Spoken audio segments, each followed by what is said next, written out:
Leo nimeshiriki katika kikao cha ufunguzi wa umoja wa maafisa elimu kata mkoa wa Tanga UMECTA. Katika mambo yote ambayo nimesisitiza ni pamoja na kuhakikisha kwamba tunazingatia sheria, taratibu na kanuni za kazi kama watumishi wa umma, na tukijua katika kipindi tulicho nacho kwamba hatukuwa wanaharakati, ili tutimize malengo yetu kama jinsi ambavyo wameeleza mwenyekiti wa mkoa kupitia uongozi wao. Wameeleza wanajadili kwa nini taaluma yetu inashuka, lakini ni pamoja pia na kuweza kutiana moyo pale ambapo mtumishi anafanya vizuri, kuweza kumpa motisha, kumtia moyo. Sio lazima iwe token, lakini hata kuweza kumwambia tu umefanya vizuri, ukampigia makofi, ukampatia cheti, lakini pia kama kuna zawadi nyingine ukampatia. Kwa mfano, tunaye mwalimu mmoja, mwalimu wetu anaitwa Mwalimu Hamdani, yuko Mbaramu, kata ya Mbaramu, shule inaitwa Shangazi, shule ya msingi.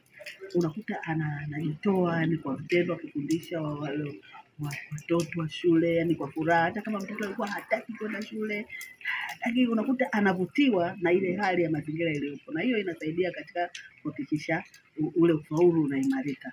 Kwa ushirikiano huu ambao tulikuwa tumekutana mahali hapa ni vizuri sana kwa muendelee kuimarisha, lakini kila mwalimu aweze kuwa na mbinu ili ule umoja kati ya walimu na wazazi uweze kuimarika, tuweze kuwa na matokeo mazuri. Kwa hiyo tuombe sana wazazi watie moyo walimu na wape ushirikiano mzuri katika kazi kubwa walionayo ya kufundisha watoto wetu, ili mwisho wa siku tuweze kuwa na kizazi kilicho bora chenye nidhamu na maadili.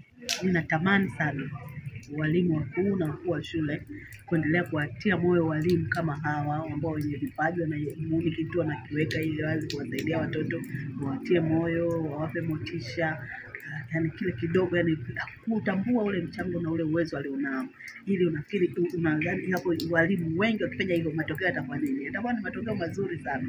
Kwa hiyo hii spirit itaenea, yani itaenea kila mahali. Kila mtoto atapenda shule, hata gogo la kurudi nyuma, ukizingatia Mheshimiwa Rais katika uongozi wake ameimarisha sana na kuboresha miundombinu ya kujifunzia na kufundishia, ambayo inatia moyo, mtoto anatamani kwenda pale shuleni. Kwa hiyo akikutana na walimu wa jinsi hii na walimu akatia moyo, afisa elimu kata na viongozi katika ngazi ya kata, ikaja ngazi ya halmashauri, hata kule vijijini, kwa pamoja tutakuwa na matokeo mazuri.